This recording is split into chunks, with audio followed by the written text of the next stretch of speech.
Johannes. Nilikuwa nipo kwa dada yangu kule Kahama. Nikaanza safari yangu asubuhi ndo nikapigiwa na mchungaji akaniambia, angalia kwenye safari yako hiyo uombe, maana ninaona safari yako sio nzuri. Ndo nikatoa Biblia kwenye mkoba nikaanza kuomba humo kwenye gari. Lakini gari lililotutoa Kahama lilikuwa linabidi litufikishe Benako. Baadaye nilipofika njiani, gari yule dereva akasema mimi sasa hivi siondoke, labda niwafaulishe. Ndo akatufaulisha kwenye gari la pili. Tulipoliingia lile gari likawa linaenda linayumba kabisa, tunataka kuanguka.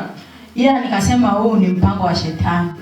Ndo nikaanza kuomba. Baadaye na yule dereva akatuambia sasa hivi hatuondoki, ngoja tuwatafutie gari lingine liwafaulishe. Ndo tukafaulishwa kwenye gari la tatu. Na lenyewe likawa ni hilo la misukosuko, ila nikasema Mungu wewe usimame, maana wewe ndio mwenye mamlaka. Ndio likatuleta likatufikisha Benako. Tulipofika Benako tukakuta gari linaenda Karagwe. Nauli inakuwa ni 10,000, lakini siku hiyo tuliambiwa 12,000. Tulikuwa na wanawake watatu, tunatoka Kahama tunaelekea Mrushaka. Baadaye yule mama akasema, mbona tunakuwa tunatoa 10,000 sasa hivi mmetuambia 12,000? Wakasema nyie mnana mizigo. Nikamwambia yule mama, ngoja tufanyeje, tulipie. Tukalipia tukaingia kwenye gari. Lakini la maajabu, tulikuwa tumetoka kama kilomita 2, lile gari likadondoka. Yaani lote likaanguka kabisa. Nikasema Mungu wewe usika. Na lile gari likakata, sijui lichuma likakatika. Lakini pale kulikuwa na mkono wa shetani, labda Mungu mwenyewe ndo alihusika. Maana tungekufa kifo kibaya. Wasafiri wote wakaanza kulia, ambaye hana imani alianza kulia. Lakini sisi tulikuwa, kuna mwanamke mwingine na yeye alikuwa anaenda kuomba huko na Rukore. Sote tukaanza kuomba. Tukasema Mwenyezi Mungu tusaidie. Yule baba akasema ngoja nipige simu walete gari lingine liwafaulishe. Limekuwa gari la 4 hilo. Ikaja sasa lingine. Tukafaulishwa tukaingia, zikawa kama ni muda wa saa 12 ndo nikampigia baba simu. Nikamwambia 1 2 3, akasema wewe usiogope. Huo ni mpango wa shetani ila utafika salama. Ndo tukaingia kwenye hilo gari.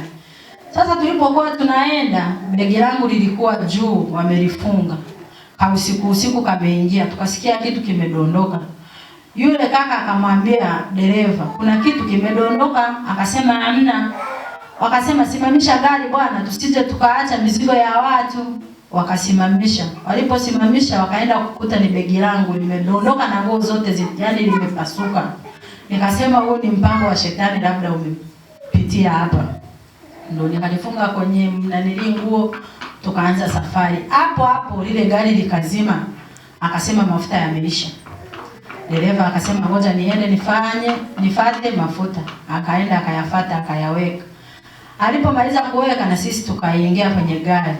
Kutoka hapa kama hapo lile gari likapinduka, nikataka kutuua tena. Nikasema Mungu tusaidie.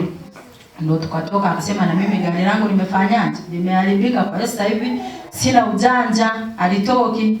Wasafiri wote tukatoka humo tukakaa. Hapo ndo tukaona magari mawili yanakuja. Wakasimama wakatuambia mnaenda wapi? Tunaenda Mrushaka.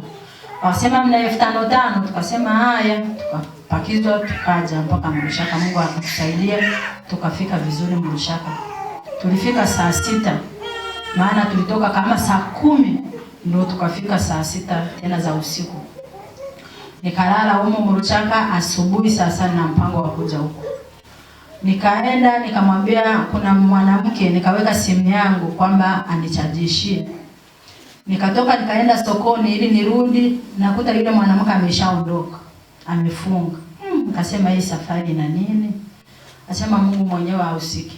Baadaye nikakaa nikaona yule mwanamke anarudi. Akasema kumbe ulikuwa unaondoka. Mimi nilikuwa najua unashinda. Yaani na hapa ni Mungu aliyenileta. Nisingeona hii ndizi nisingeileta, ningekuja jioni.